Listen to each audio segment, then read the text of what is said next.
नमस्कार दोस्तों, स्वागत है आपका इंडियन न्यूज़ बुक में। आज है 8 जनवरी 2026 और हम लेकर आए हैं देश दुनिया की तमाम बड़ी और ताज़ा खबरें। आज के बुलेटिन में खास खबरें किसानों के लिए, माताओं बहनों के लिए, सरकारी कर्मचारियों के लिए, पढ़ने वाले छात्रों के लिए, खेल जगत की हलचल, बिजनेस और रोजगार से जुड़ी बड़ी अपडेट्स, साथ ही देश के अलग अलग राज्यों से महत्वपूर्ण खबरें। अगर आप चाहते हैं सच्ची और तेज और काम की खबरें सबसे पहले, तो वीडियो को लाइक कीजिए, शेयर कीजिए और चैनल को सब्सक्राइब करना बिल्कुल मत भूलिए। तो चलिए शुरू करते हैं आज की सबसे बड़ी खबर।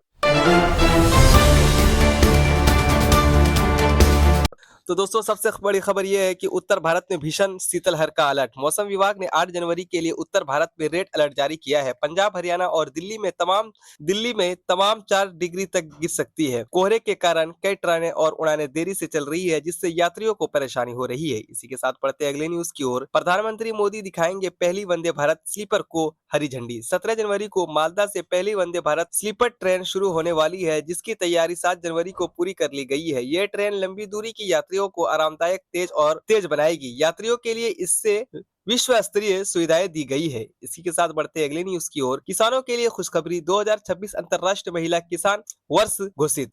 संयुक्त राष्ट्र ने साल 2026 को आधिकारिक तौर पर महिला किसानों के लिए समर्पित किया है। भारत सरकार ने भी 7 जनवरी को घोषणा की है कि महिला किसानों को खेती के उपकरण पर 80% तक की सब्सिडी दी जाएगी। इससे ग्रामीण अर्थव्यवस्था को बड़ी मजबूती मिलेगी। इसी के साथ बढ़ते अगले न्यूज की ओर। जेपी नड्डा का पश्चिम बंगाल दौरा शुरू। बीजेपी अध्यक्ष जेपी नड्डा आज 8 जनवरी से पश्चिम बंगाल के 2 दिवसीय दौरे पर हैं। आगामी चुनाव को देखते हुए ये दौरा बहुत अहम माना जा रहा है। स्थानीय नेताओं के साथ बैठक कर चुनावी रणनीति को अंतिम रूप देंगे। इसी के साथ बढ़ते अगले न्यूज की ओर। इसरो का बड़ा लक्ष्य, 2040 तक चांद पर होगा भारत। इसरो के पूर्व प्रमुख ने 7 जनवरी को जानकारी दी कि भारत 2040 तक चंद्रमा पर अपने अंतरिक्ष यात्री भेजने की तैयारी कर रहे हैं। इसके लिए गगनयान मिशन पर तेजी से काम चल रहा है। 12 जनवरी को होने वाला PSLV C62 लॉन्च इसी दिशा में एक कदम है। इसी के साथ बढ़ते अगले न्यूज की ओर। यूपी में रेन बसेरों को लेकर सीएम योगी के सख्त निर्देश। मुख्यमंत्री योगी आदित्यनाथ ने अधिकारियों को निर्देश दिए हैं कि कड़ाके की ठंड में कोई भी खुले में न सोए। हर जिले में रेन बसेरों की व्यवस्था दुरुस्त करने और जरूरतमंदों को कंबल बांटने का काम शुरू कर दिया गया है। अलाव जलाने के लिए भी विशेष बजट जारी हुई है। इसी के साथ बढ़ते अगले न्यूज की ओर। ICC T20 वर्ल्ड कप के लिए टीम इंडिया की तैयारी। बांग्लादेश की मांग को ठुकराते हुए ICC ने साफ किया कि T20 वर्ल्ड कप के मैच भारत में ही होंगे। भारतीय टीम ने 8 जनवरी से अपना विशेष कैंप शुरू किया है। खिलाड़ियों की फिटनेस और फॉर्म पर कोच की पैनी नजर है।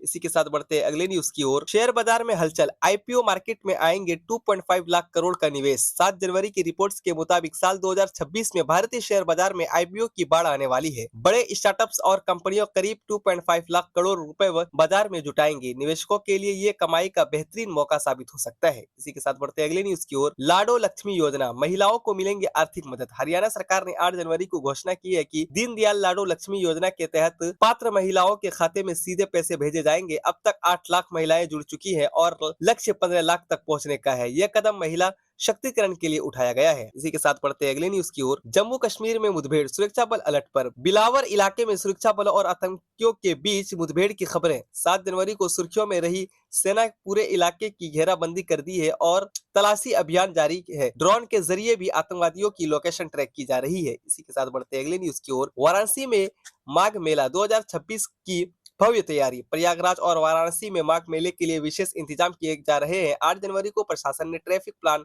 जारी किया ताकि श्रद्धालुओं को दिक्कत न हो। गंगा तट पर सुरक्षा और सफाई के लिए अतिरिक्त टीम तैनात की गई है। इसी के साथ बढ़ते अगली न्यूज की ओर। दिल्ली में अवैध निर्माण पर चला बुलडोजर। तुर्कमान गेट और सेंट्रल दिल्ली के कुछ इलाके में 7 जनवरी को अवैध अतिक्रमण हटाया गया। इसके दौरान कुछ जगहों पर झड़प भी हुई, जिसमें पुलिसकर्मी घायल हुए। प्रशासन ने साफ किया है कि फुटपाथों को खाली कराया जाना जरूरी है। इसी के साथ बढ़ते अगले न्यूज की ओर। पंजाब में बड़ा हादसा, अमृतसर में गिरी इमारत। अमृतसर में एक 4 मंजिल पुरानी इमारत गिरने से हड़कंप मच गया। मलबे में दबे मजदूरों को 7 जनवरी की शाम सुरक्षा बल बाहर निकाल लिया गया है। मुख्यमंत्री ने पुरानी इमारतों के ऑडिट के आदेश दिए हैं। जनवरी को कई बड़ी कंपनियों ने बजट 5G स्मार्टफोन पेश किए हैं। ये फोन खासकर छात्रों और युवाओं के लिए कम कीमत पर उपलब्ध कराए जा रहे हैं। इससे बेहतर कैमरा और बैटरी लाइफ का दावा किया गया है। तो दोस्तों आज की तमाम और अहम खबरों में फिलहाल फिलहाल इतना ही। देश और दुनिया की हर ताज़ा अपडेट के लिए बने रहिए हमारे साथ। अगर आपको ये वीडियो पसंद आई हो तो कृपया वीडियो को लाइक करें और चैनल को सब्सक्राइब जरूर करें, क्योंकि आपकी एक लाइक हमें और बेहतर काम करने की मोटिवेशन देती है। मुझे दीजिए इजाजत। नमस्कार। जय हिंद, जय भारत।